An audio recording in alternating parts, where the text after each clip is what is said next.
A continuación, Noticiero Telesucesos. Clasificación A. Apto para todo público.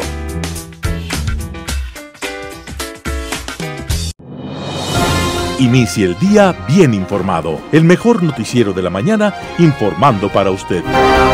Noticiero Telesucesos. Primera parte del noticiero Telesucesos con las noticias más importantes del día. Estimados televidentes, bienvenidos a una emisión más de su noticiero Telesucesos.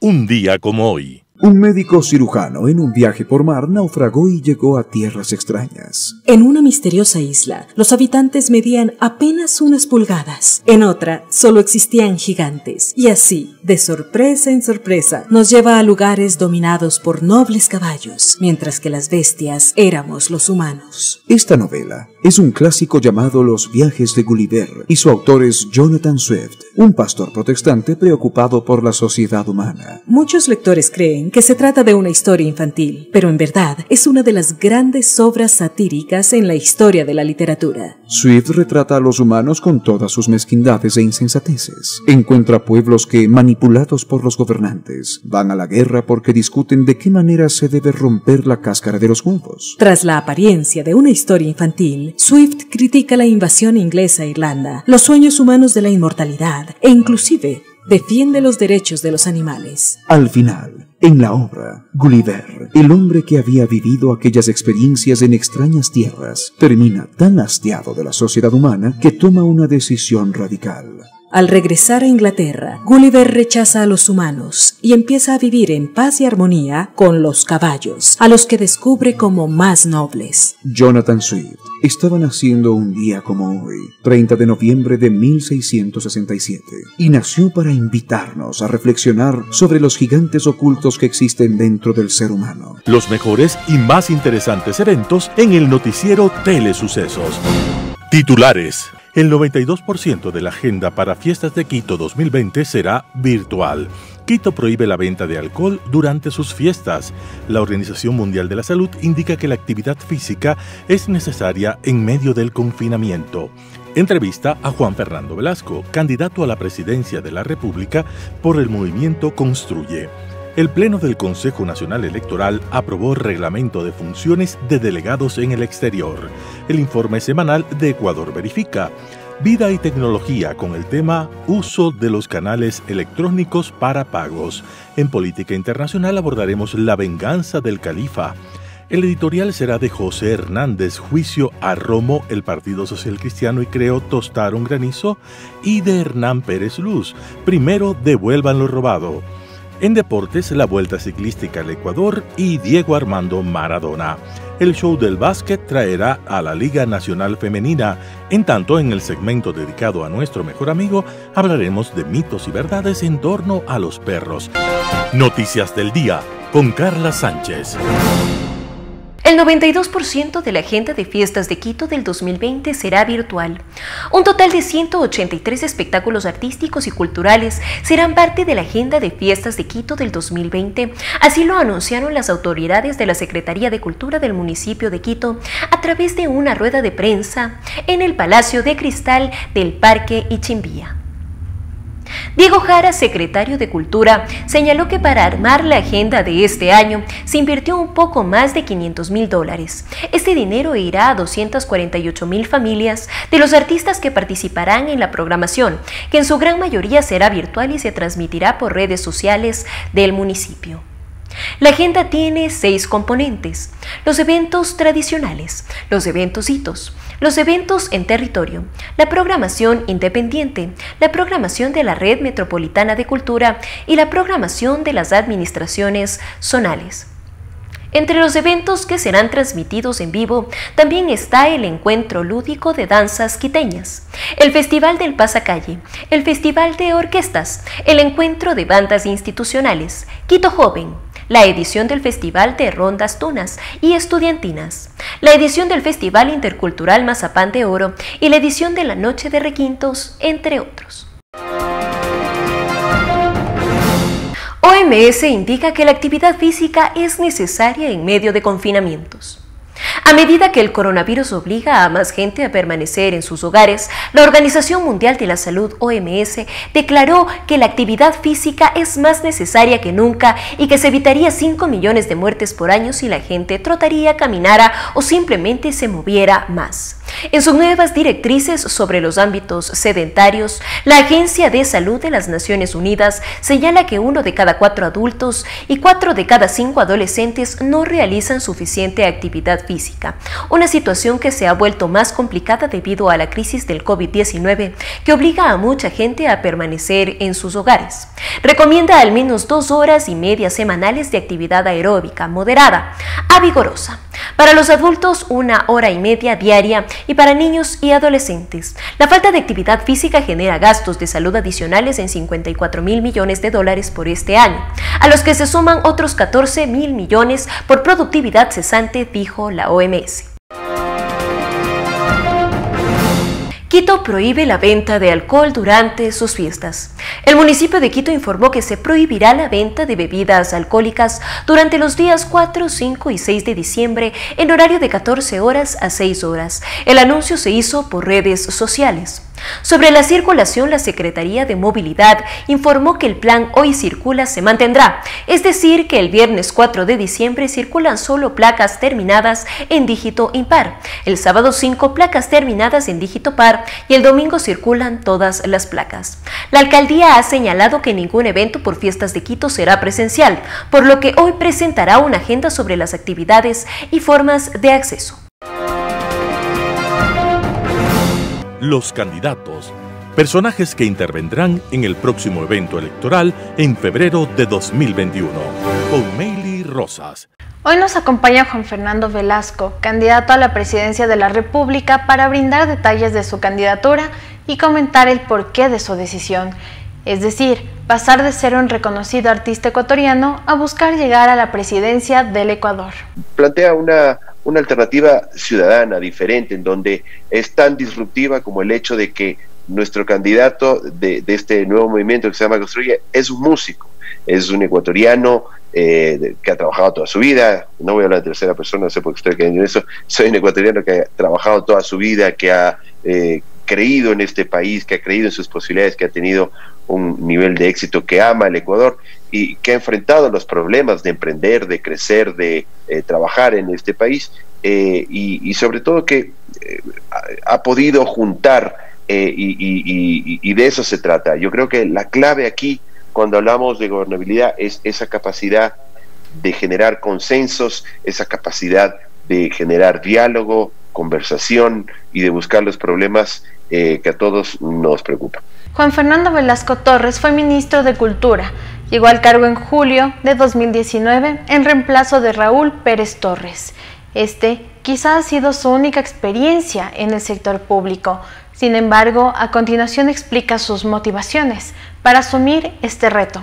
En una clase política tan deslegitimada, tan criticada, creo que por ahí parte más bien mi fortaleza. ¿Cuál es mi experiencia? Tengo una experiencia en el paso de lo público, que creo que es importante entender cómo funciona lo público, y sobre todo la experiencia que me dio el Ministerio de Cultura tiene que ver con el hecho de que sé que es posible.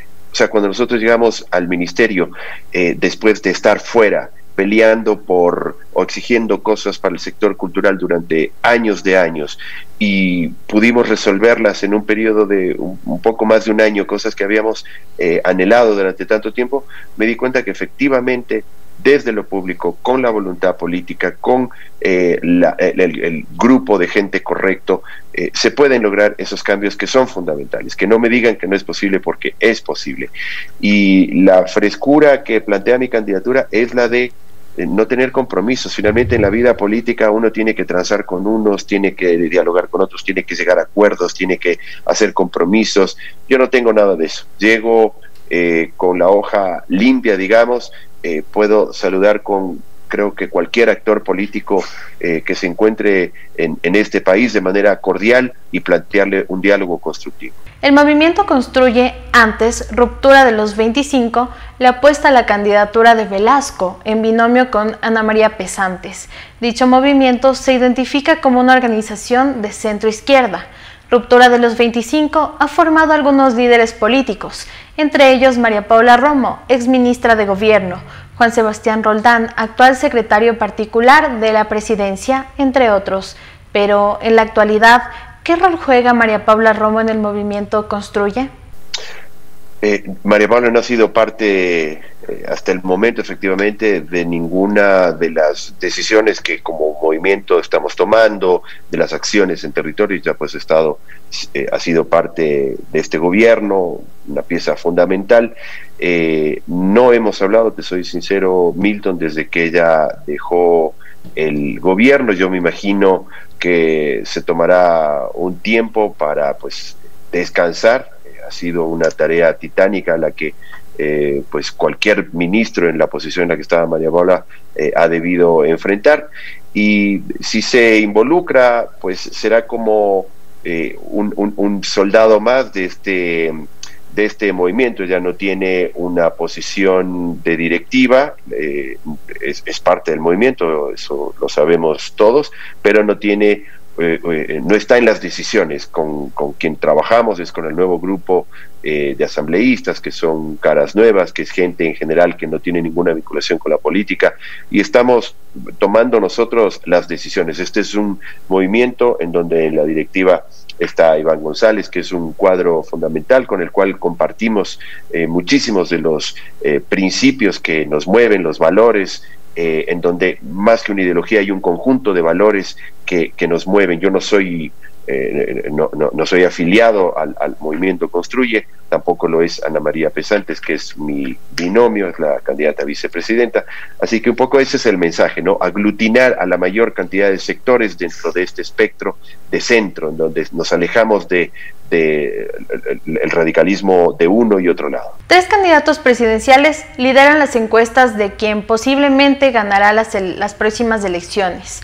Juan Fernando Velasco no está en esta lista, ergo tiene un plan que desde su punto de vista le va a permitir ganar la confianza de la ciudadanía y quizá lograr llegar a Carondelet en 2021.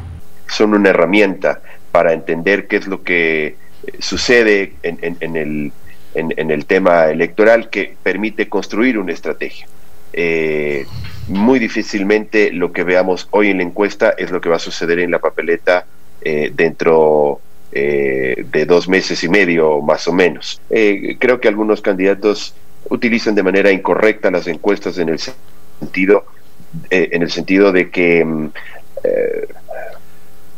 muestran unas cifras que no son reales. Yo creo que efectivamente lo que hay que hacer es lograr llegarle a esa cantidad de ecuatorianos que no ha decidido todavía el voto, o que si bien en la encuesta responde por un candidato, no termina de estar 100% seguro de que ese es su candidato. La campaña no ha comenzado todavía, y te diría que el panorama real de qué es lo que va a suceder en febrero, lo tendremos claro más o menos la primera semana de enero. Ahí yo creo que vamos a tener una fotografía de cuáles son verdaderamente quienes disputen la posibilidad de llegar a la presidencia de la República. Sobre los recorridos que realiza en territorio, Juan Fernando Velasco comenta que la gente lo recibe con gran afecto. Escuchemos. La gente, cuando yo canto algo, me cree. Cuando canto Yo nací aquí, me cree. Cuando canto una canción de amor, me cree. Tanto así que se duelen de mi situación amorosa, piensan que estoy siempre en una situación compleja y que me abandonan las mujeres porque mis canciones hablan de eso. Y entonces, cuando conversamos con los ecuatorianos comunes y hablamos de sus problemas, la gente me cree, y eso es lo que está buscando el ecuatoriano. Fíjate que una de las cosas fundamentales que buscan el siguiente gobernante es alguien que se duela de su condición. Hay una sensación de abandono por parte del Estado tan fuerte, que buscan desesperadamente, con la mirada, con sus palabras, con su expresividad, encontrar ese candidato en quien creer que realmente va a poner sus intenciones en mejorar la vida de los más pobres. Eso es lo que busca. El Pleno del Consejo Nacional Electoral exhortó a la comunidad internacional para que acompañe a Ecuador en la organización de los comicios generales de 2021 a través de mesas de cooperantes, asistencia técnica bilateral o multilateral. El documento también invita a que se despliegue un acompañamiento técnico en todas las fases del proceso electoral. Además, hace énfasis en el desarrollo de las pruebas técnicas al sistema informático y a la implementación de medidas de bioseguridad. Escuchemos a la presidenta del CNE, Diana Tamaint. El acompañamiento de la comunidad internacional en los aspectos técnicos, en el asesoramiento, en la organización del proceso electoral, porque garantizamos un proceso transparente, un proceso respetuoso de la voluntad popular que se expresa en las urnas, y porque somos un país democrático que considera que aliados como Naciones Unidas, que lo están haciendo de forma efectiva, de forma presencial, con todos los recursos económicos y humanos con el que nosotros planteamos y solicitamos en un momento dado y lo suscribimos en un convenio, está dando resultados importantes. Queremos con este exhorto abrir las puertas a más instituciones, a países que se sumen a fortalecer el proceso democrático que se desarrolla en el Ecuador y que culminará con las elecciones del próximo año, del 2021. En ese sentido, el órgano electoral pide a la Organización Mundial de la Salud y a la Organización Panamericana de la Salud que brinde acompañamiento en la elaboración, implementación y evaluación de las medidas de bioseguridad para todas las fases del proceso electoral, que serán establecidas por el CNE y el Ministerio de Salud Pública. El Consejo Nacional Electoral también exhortó al Gobierno Nacional, responsable de la conducción de la política exterior del Ecuador, a que incluya entre sus prioridades de cooperación externa el texto aprobado. Los candidatos, un espacio que le llevará a conocer a todos quienes desean ganar las elecciones de 2021, propuestas, quiénes son y más detalles, solo aquí en Noticiero Telesucesos. Nos vemos mañana, pase bien.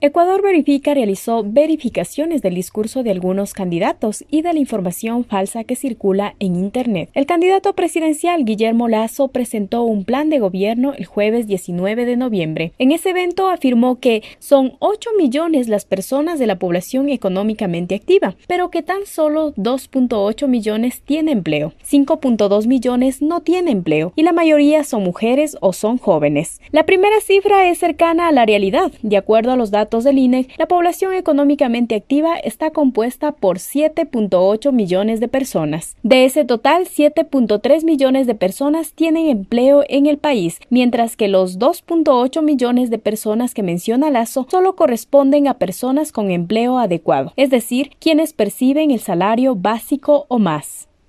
En redes sociales se viralizó una imagen en la que se asegura que el candidato presidencial por el movimiento Pachacutic, Yacu Pérez, promovió la votación del sí en la consulta popular que se realizó en el 2018 durante el gobierno de Lenín Moreno. En 2018, Yacu Pérez, como presidente de la Ecuarunari, realizó una campaña para promover el sí en el país. Pero la fotografía que se difunde no corresponde a ese hecho, pertenece a una movilización indígena que se llevó a cabo el 15 de noviembre del 2018. También verificamos una fotografía que circula en redes sociales y que muestra una caravana de migrantes argentinos llegando a Perú. Al pie de la foto añade, y aún así tú sigues decidido a votar por Arauz o por Yacu, en referencia a los dos de los candidatos en las elecciones de febrero del 2021. La imagen es de una supuesta caravana de migrantes que critica candidatos a la presidencia de Ecuador y que fue compartido cientos de veces en Facebook desde el 12 de noviembre pasado. Pero la fotografía fue tomada en Eslovenia. Es un registro de la crisis migratoria en Europa en 2015. En Ecuador Chequea verificamos que a través de la cuenta Facebook Empleos en Ecuador se difundió desde el 12 de noviembre una oferta de empleo en la cadena de supermercados Supermaxi en Ecuador. Esta información es falsa. La publicación falsa usa simbología visual similar a la que utiliza la cadena de supermercados Supermaxi en su cuenta oficial, incluyendo una fotografía tomada de la página oficial de esta cadena de supermercados. Esto con el fin de estimular la credibilidad en los usuarios que capten este post. A raíz de la destitución de la ministra de Gobierno, María Paula Romo, circuló a través de las redes sociales una publicación del medio digital diarioextra.com que asegura que la periodista Tania Tinoco y María Paula Romo se reúnen en la casa de Katrina Tala, también periodista, lo cual es falso. Utilizan visualización e iconografía similar al diario guayaquileño Diario Extra para confundir a los usuarios. Revisa los detalles en la página de Ecuador Verifica y Ecuador Chequea. Segunda parte del noticiero Telesucesos, opinión de importantes personajes de la actualidad nacional en política, economía, salud y educación.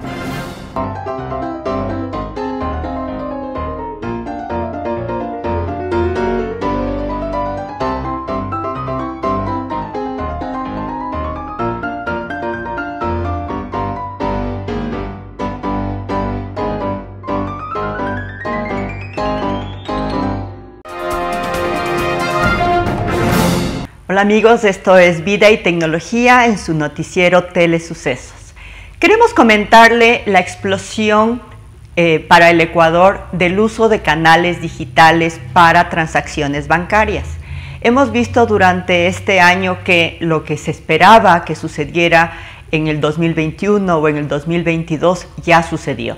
Y esos son los niveles en los que estamos accediendo a servicios y transacciones digitales, tanto en el uso de los canales digitales de los bancos y las cooperativas que se han visto incrementados. La Asociación de Bancos del Ecuador habla de un 26% respecto al mismo periodo del año pasado, y hay bancos que dicen que el uso de transacciones digitales creció cerca del 70% en este tiempo. ¿Qué significa eso? Primero, son buenas noticias, porque quiere decir que estamos aprovechando un canal que lo tenemos a mano y lo teníamos ya desde antes, pero ahora lo queremos y lo estamos usando de mejor manera. Segundo, que podemos aprovechar estos canales para mejorar nuestra interacción con estas entidades, pero también para proteger nuestra salud, sin necesidad de ir a lugares que tienen alta concentración de personas o que podrían exigirnos que saliéramos de nuestros hogares para hacer una transacción que tranquilamente se puede hacer en casa. Sin embargo, vemos que todavía hay un reto, y el reto es personal.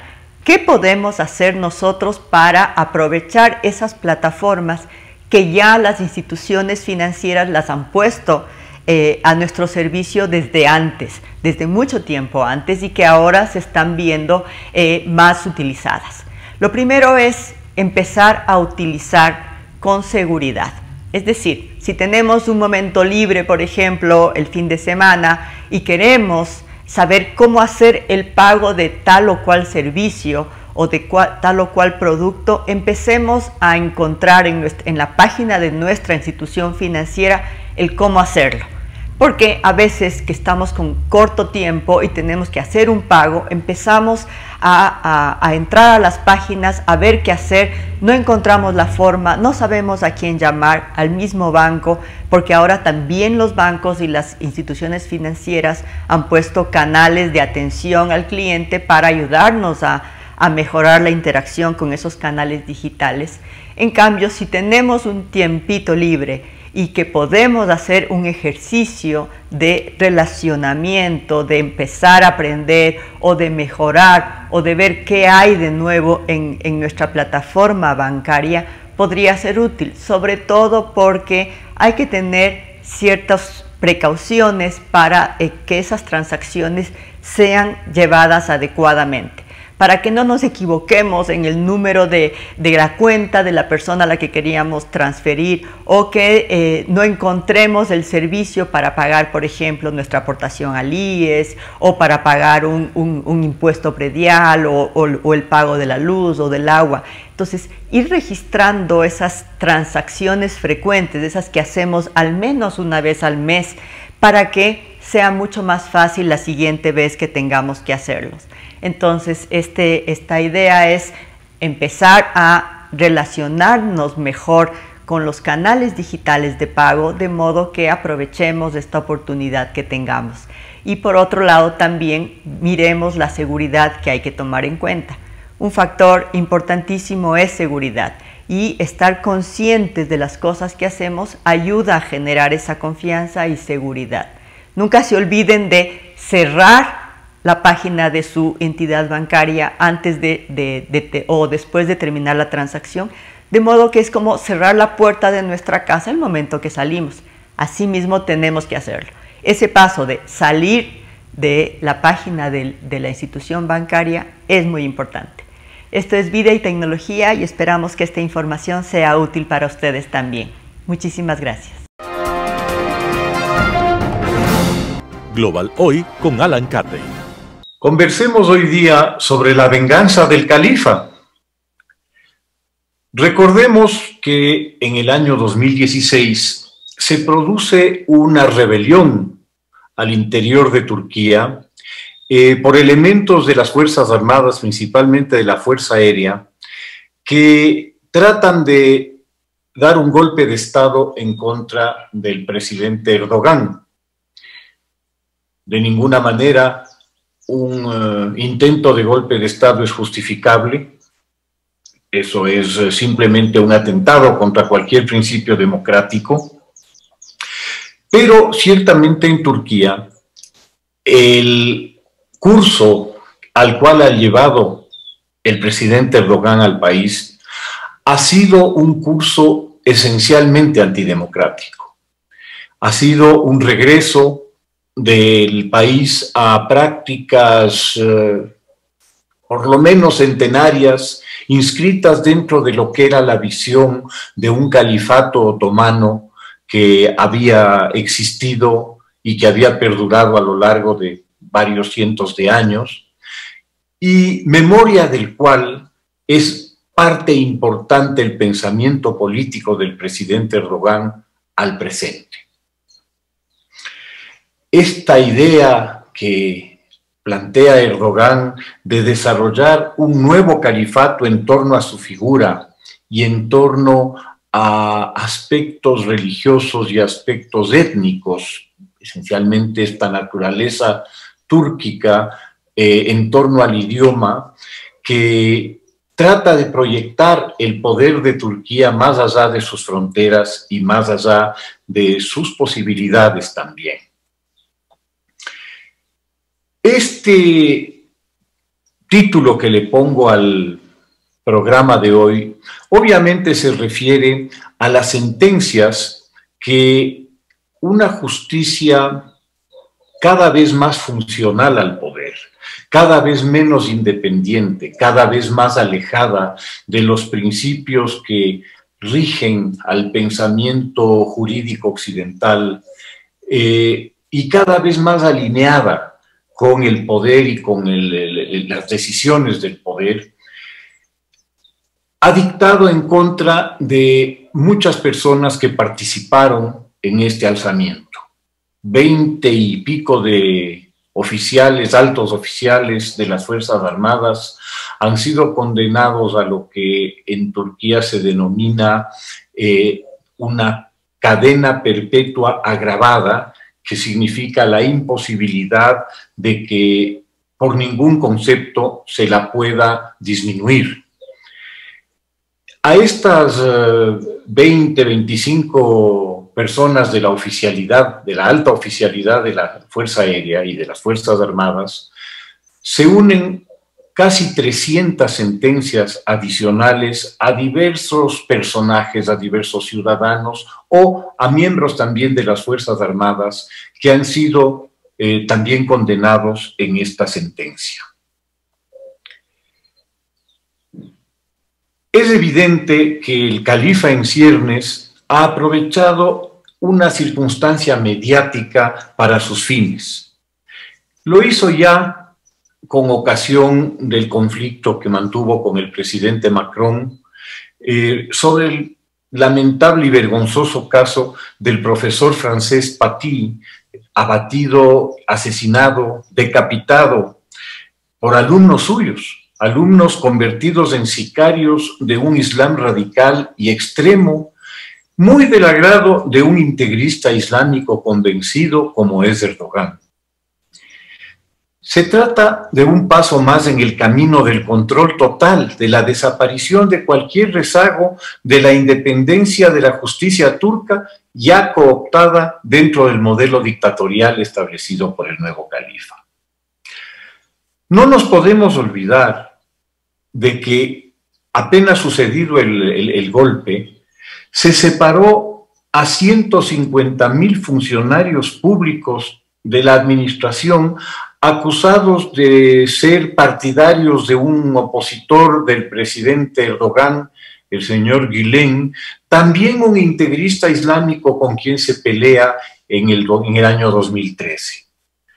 Tampoco nos podemos olvidar de 50.000 detenidos luego del intento de golpe de Estado.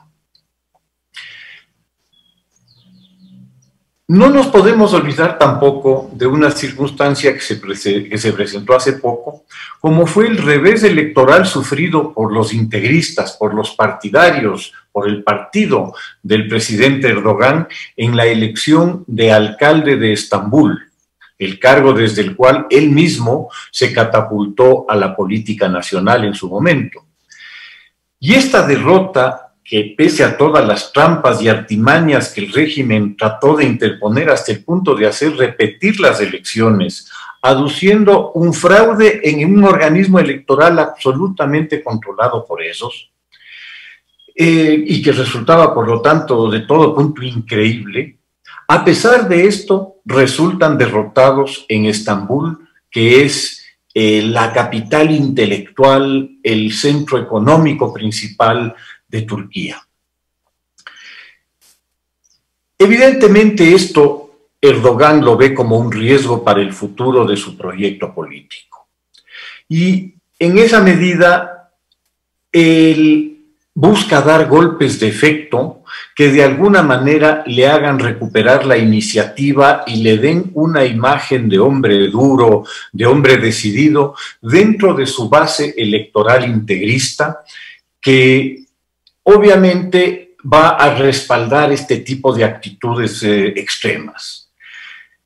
Esta retórica encendida contra la democracia occidental y sus valores, contra los enemigos internos, tanto los de visión europeísta como los que compiten con él en el espacio del integrismo islámico, como es el caso de Gülen, a quien él considera el cerebro inspirador de la rebelión contra el régimen.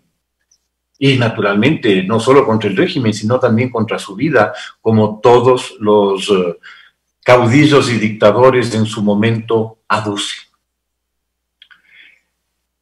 En el ámbito internacional, los armenios convenientemente fueron seleccionados como objetivo y a tal efecto se equipó y se armó a Azerbaiyán para que a los 100 años y un poco más del genocidio armenio poder humillar y forzar al pequeño país a la mesa de negociaciones donde se le impone una paz de derrota, una paz vergonzosa. Y Armenia tiene que firmarlo, pues realmente se da cuenta de que está sola ante la adversidad. Seguramente en lo interno y aprovechando su ventaja psicológica de este momento, él tratará a toda costa de minar y de debilitar más todavía al movimiento kurdo, a quienes ya atacó más allá de sus fronteras. Ya lo hizo invadiendo el norte de Siria para debilitar al movimiento kurdo. No dejemos tampoco de mencionar la durísima represión que contra los kurdos ejerce Erdogan al interior de Turquía. El grave problema de los caudillismos individuales siempre es su sucesión. la naturaleza del caudillo excluye la posibilidad del crecimiento en su entorno de figuras que puedan asumir liderazgos o puedan de alguna manera opacar al caudillo. Es habitual que a la desaparición del caudillo o sea reemplazado por entes intrascendentes o se produzca un vacío de poder del cual puede surgir cualquier cosa. Es notoria esta realidad que una y otra vez se manifiesta en diversas culturas y países. Ciertamente, el reemplazo de una figura del carácter de la de Erdogan no será nada fácil, sobre todo tomando en cuenta las heridas y las profundas brechas que se han abierto en el cuerpo social turco. De todas maneras, parecería que tenemos califa para rato y que su visión autoritaria, en la que integra aspectos religiosos y étnicos, seguirá gobernando Turquía a su antojo por algunos años más. Muchas gracias. Editorial. Juicio a Romo. El PSC y Creo tostaron granizo. ¿Está María Paula Romo involucrada en el reparto de hospitales? La respuesta tiene que salir de una investigación documentada y probada. ¿La hizo la Asamblea? No. Sin embargo, esa presunción guió al juicio que anoche terminó con la censura y destitución de la ministra de Gobierno. ¿Esa acusación figuraba en las causales del juicio político planteado? No. Romo fue destituida entonces sin que sus acusadores ni los voceros de los grupos parlamentarios que razonaron su voto hayan probado las inculpaciones invocadas para hacerle un juicio político. Esta incongruencia fue advertida por Héctor Muñoz, asambleísta independiente, y Sebastián Palacios, asambleísta de Suma. Claramente dijeron que no votarían a favor de la censura porque el juicio no estaba basado en las causales que lo suscitó. El independiente Franco Romero ratificó lo dicho en la Comisión de Fiscalización. No existe responsabilidad política en los 3 cargos hechos por los interpelantes. Votó en contra. La incongruencia no mortificó al socialcristianismo, ni siquiera a un asambleísta como Henry Cucalón, siempre preocupado por la sindéresis de su actuación. César Ron habló a nombre de ese bloque, y en un acto de prestidigitación política duplicó el periodo examinado. Habló de los delitos de 2019 y de aquellos del 2020. ¿Quién lo facultó a hacerlo? Una tesis según la cual la política es dinámica y por ello debía valorar hasta hoy la acción del gobierno. Ron es el ejemplo por antonomasia del champús que hizo el PSC para llegar a la censura. En su caso, enumeró los delitos cometidos por los violentos. Habló del papel de los fusiles que juegan los ministros. Evocó el reparto de hospitales. Denunció la falta de firmeza. De cojones, dijo, para defender a Quito. Pero felicitó a la policía. Dijo que se había demostrado el incumplimiento de funciones de Romo y anunció que el PSC votaría a la censura. Cero coherencia en su exposición, por supuesto. Nadie, ni siquiera el PSC al cual pertenece, igualó a Vicente Almeida. Su discurso, en el que fundó, puede ser comparado con el de la correísta Amapola Naranjo. Para legitimarse, citó al defensor del pueblo, que como se sabe en octubre de 2019 fue abogado y cheerleader de los violentos. El método de Almeida para llegar a la censura cuestionó la existencia de la lógica. Conceptualmente se basó en la Constitución. Leyó los deberes de la política, citó cifras, fallecidos, heridos, ataques de los derechos humanos. Y endosó el conjunto a la ministra. Ni siquiera repatrió entre los que hubo heridos de 500 policías. Y ya dijo haber probado la responsabilidad política de Romo, no por haber garantizado la seguridad ciudadana y las libertades individuales durante las protestas. Suena a chiste, pero Almeida no es chistoso. Pone solemnidad en lo que dice. Lo mismo ocurrió con Cristina Reyes, también del PSC. Ella hizo el inventario de ineptitudes, arbitrariedades y falsedades cometidas, según ella, por Romo. En su lista figura el reparto de hospitales, el ISPOL, que Romo llevó ante la justicia, la inseguridad pública, los femicidios, oír a Cristina Reyes e incluir causales a discreción provocada por el mismo efecto de oír a Amapola Naranjo pedir que censuren a Romo por los crímenes cometidos en las cárceles o por haber hecho parte de un gobierno que pagó la deuda a un grupo de bonistas. Reyes no olvidó felicitar a los acusadores que, como se sabe, nada probaron. Los socialcristianos mostraron en este juicio que son capaces de tostar granizo. Algunos lo hacen con estilo y con efectos retóricos y sin prueba alguna, como lo hizo Henry Cucalón, sin características de las que careció Homero Castañer, quien no habló por Creo. Su intervención clasifica entre los peores de este juicio, pero fue reveladora y muy visual. Su lenguaje corporal, su mirada inquieta, sus silencios, la desconexión en las ideas. Habló de una asamblea y quizás de un bloque con razones electorales para censurar a Romo, pero sin motivos para hacerlo en este juicio. Castañer inventó causales, haber perdido la confianza de la ciudadanía, y cuando pretendió responder por el mensaje que esa censura podría generar ante los violentos, se lavó las manos a nombre del partido de Guillermo Lasso. A su vez de asumir su responsabilidad, también él se declaró miembro del club de los que creen que 2 errores hacen un acierto. Pregúntenle al presidente, dijo. Él se sentó con los agresores y secuestradores a firmar la pipa de la paz. A él hay que preguntarle qué mensaje daba en su permisidad. En claro, Creo y el PSC votaron por física cobardía política, creyendo que así favorecen la candidatura de Lasso y el de los asambleístas. Ni principios ni sindéresis, puro cálculo. Fernando Callejas y César Carrión de Creo, coherentes con ellos mismos, se abstuvieron. Hay que repetir lo dicho, Romo podría estar involucrada en irregularidades y manejos chuecos, pero eso no fue motivo del juicio. No está investigado y nada de las presunciones que rodearon en la asamblea fue probado. El correísmo y el oficialismo tenían cuentas pendientes con ella. La saldaron. Y partidos como el PSC y Creo probaron que la sindéresis es una cosa y ellos como políticos son otra.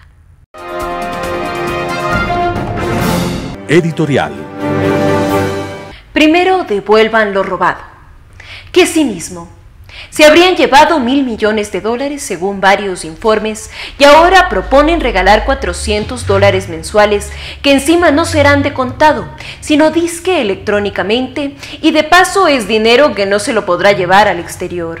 Y lo peor de todo es que ese supuesto dinero no sale del bolsillo de ellos, que sería lo lógico, sino que sería deuda pública o el resultado de ficciones financieras.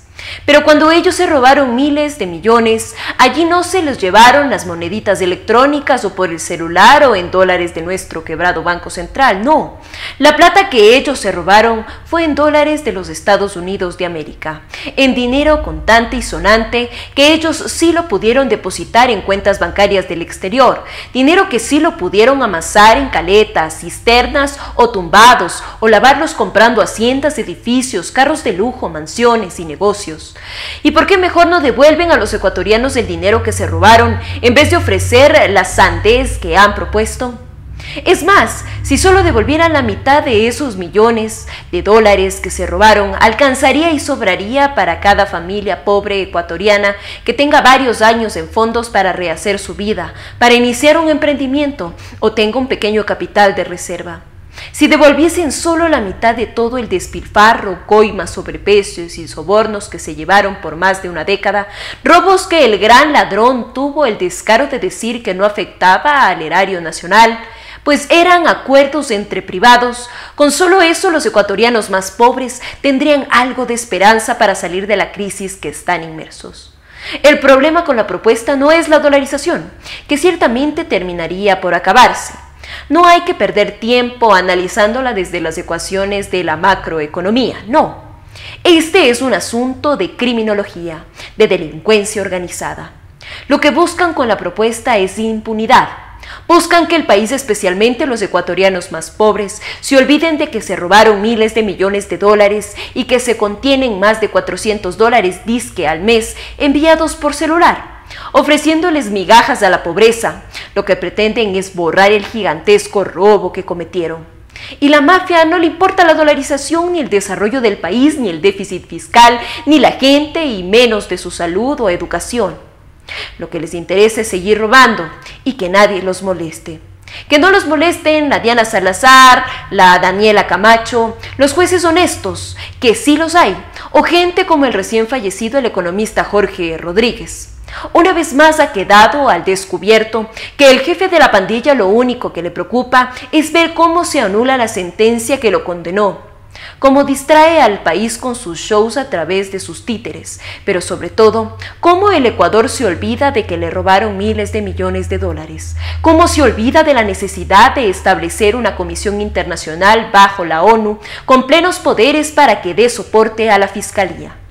Los ecuatorianos no necesitan que los políticos les den limosnas electrónicas, prefieren trabajar y ganar dinero de verdad. Pero eso sí, que primero devuelvan lo robado y luego se podrán discutir sus ridículas ofertas electorales. Deportes en la mañana con Pablo Montenegro. Muy buenos días. ¿Cómo están ustedes? Estamos exactamente en el último día del penúltimo mes del año 2020. Hablemos de la Vuelta Ciclística con Ernesto Almeida Erazo, quien nos comenta para Telesucesos, Canal 29. Amigos de Telesucesos, muy buenos días. Aquí lo tengo a la protagonista de la Vuelta Ciclística, es Joel Burbano. El ganar una etapa en una vuelta, ¿qué significado tiene para ustedes, Joel? Bueno, sí, muy buenos días con todos. Un saludo muy especial a toda la afición que nos está escuchando a través de este prestigioso medio de comunicación. Bueno, creo que ganar una etapa en Vuelta al Ecuador, cualquier ciclista ecuatoriano o extranjero siempre lo desea. Levanta mucho el currículo y más que todo ganar la etapa de ayer, que es una etapa reina y en alto, y más que todo también en la provincia del Carchi, en la cual es mi ciudad natal. Muy contento, ¿no? Fue un gran logro. Dígame, ¿cómo distribuye el tiempo, Joel? ¿Usted se levanta muy temprano para cumplir sus entrenamientos? Bueno, sí, ¿no? Como les había comentado, soy médico veterinario, trabajo en la prefectura del Carchi. Mi jornada laboral en campo comienza a 7:30 y cuando hago oficina a las 7 de la mañana. Entonces yo siempre estoy despierto desde las 4:30 y siempre entreno 2 horas diarias, ¿no? a la madrugada. Y luego en las tardes complementamos con entrenamiento de gimnasio. Ya, y cuando usted estudiaba en la universidad en Latacunga, ¿su padre le permitía? Bueno, sí, ¿no? Cuando, de igual manera, siempre creo que combiné mis dos pasiones, se podría decir, la veterinaria y el ciclismo. De igual manera, cuando fui estudiante, como usted conoce, yo siempre seguí participando en Vueltas al Ecuador, en clásicas. No se podía tal vez llegar a un nivel muy alto porque siempre no se tenía el tiempo suficiente para entrenar, ¿no? Pero siempre nos ha gustado ser protagonistas. En el tiempo de la universidad recuerdo que me gustaba disputar las volantes porque sabía que en la montaña no podía estar, pero en las volantes sí podía figurar. Gracias a Dios mi padre siempre me ha apoyado. Ayer les hacía un pequeño recorderis. Cuando yo estaba estudiando, mi papá me llamaba, me decía, ¿cómo vas en las materias? Le digo, ahí más o menos, tal vez esta materia está media complicada, de pronto la pierda. Me decía, ¿pero sí estás entrenando? Le decía, sí. Entonces tranquilo nomás. Esto es una carrera no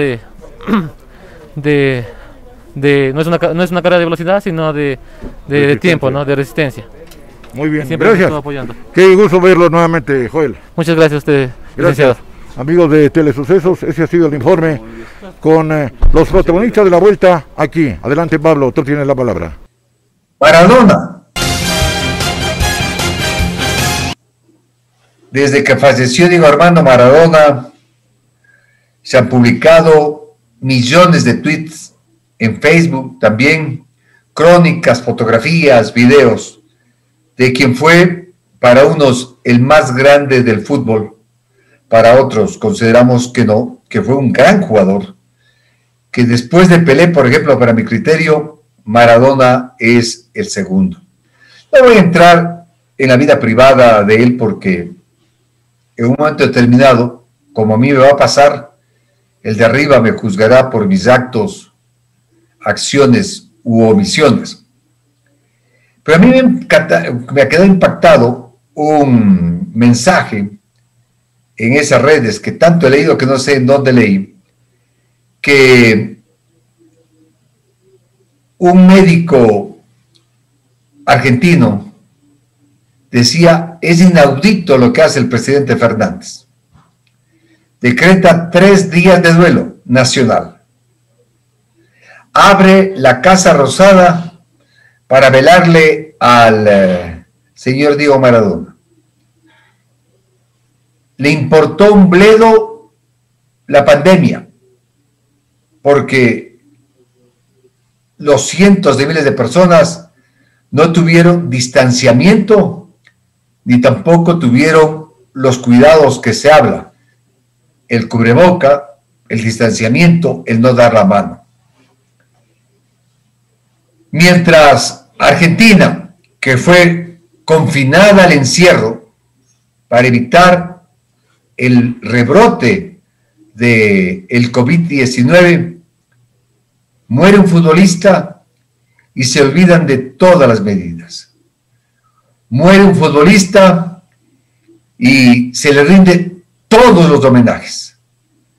Mientras los que estuvimos en primera línea, los médicos, mientras decenas de médicos murieron en Argentina y centenares en el mundo, no han recibido ni siquiera la gratitud de los gobiernos. Miren aquí el Ecuador, el presidente Lenín Moreno se mata diciendo que los héroes de blanco, sacó una ley humanitaria, y conozco que hay médicos del Hospital Carlos de Andrade Marín, por dar solo un caso, del Hospital Carlos de Andrade Marín, que pertenece al Instituto Ecuatoriano de Seguridad Social, que han estado trabajando casi una década sin nombramiento, sino con contratos o con nombramientos provisionales, que eso máximo puede ser durante 2 años. Y la ley establecía, la misma ley de Lenín Moreno establecía que se debía proceder a darles un contrato definitivo, un nombramiento definitivo.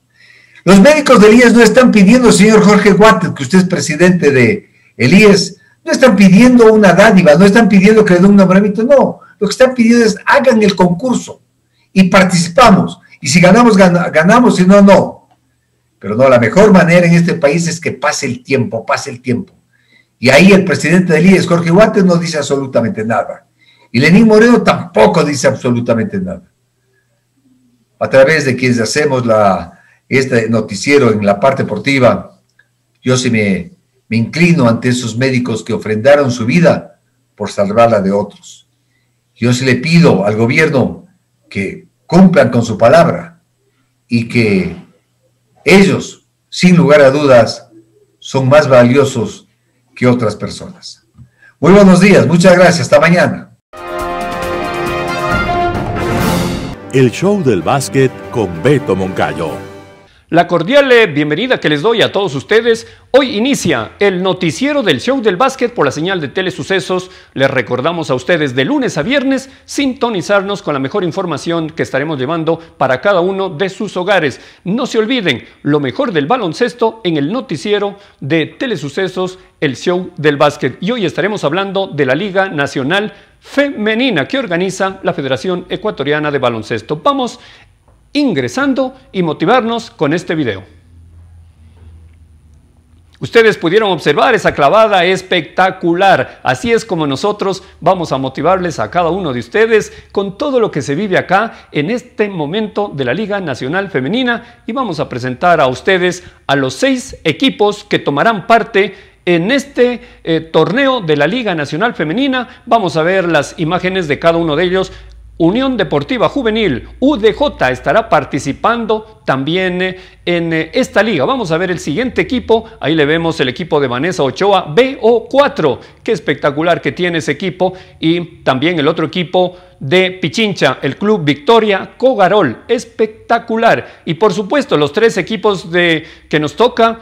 El equipo Audaz Octubrino del Oro, el equipo La Perla Sporting Club de Guayaquil y de igual manera el equipo Deportivo Cuenca de la provincia de La Suay.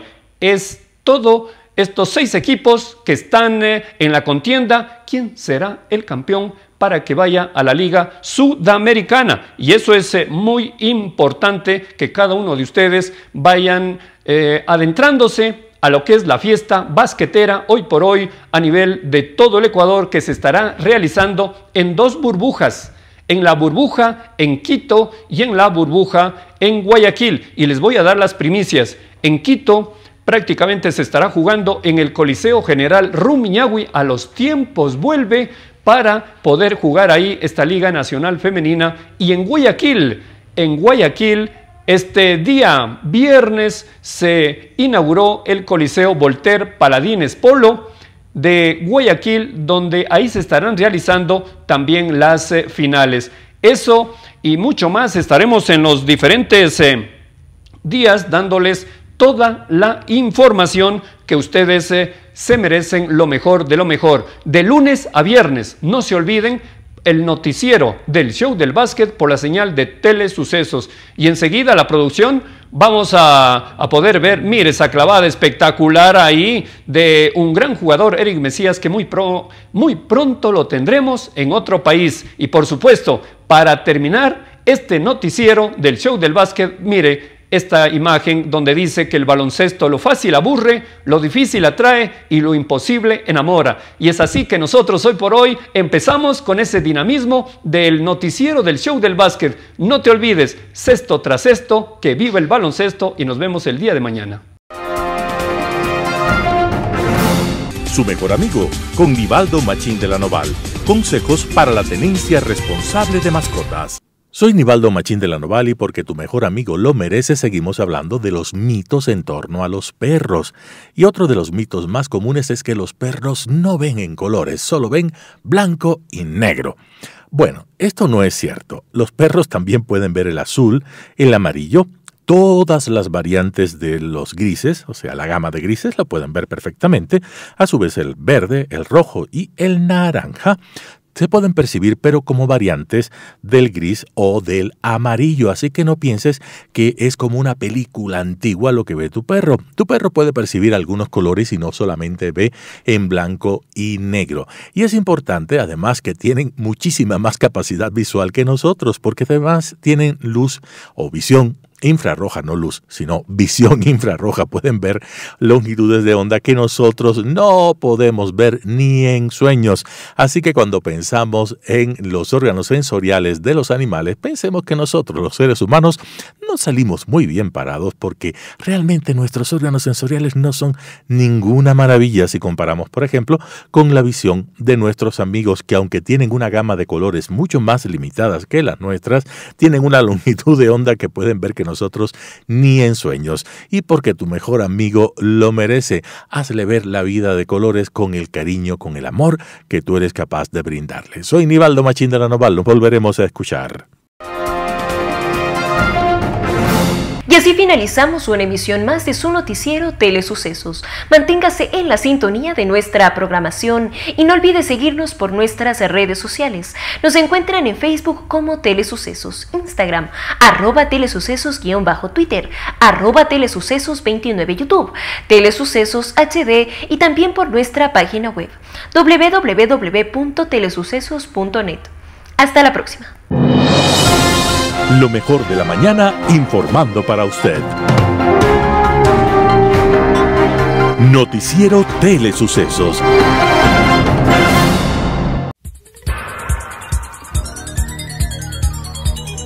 Las opiniones vertidas en este espacio por la producción y dirección del programa son de exclusiva responsabilidad de sus autores y de quienes intervienen en ellos.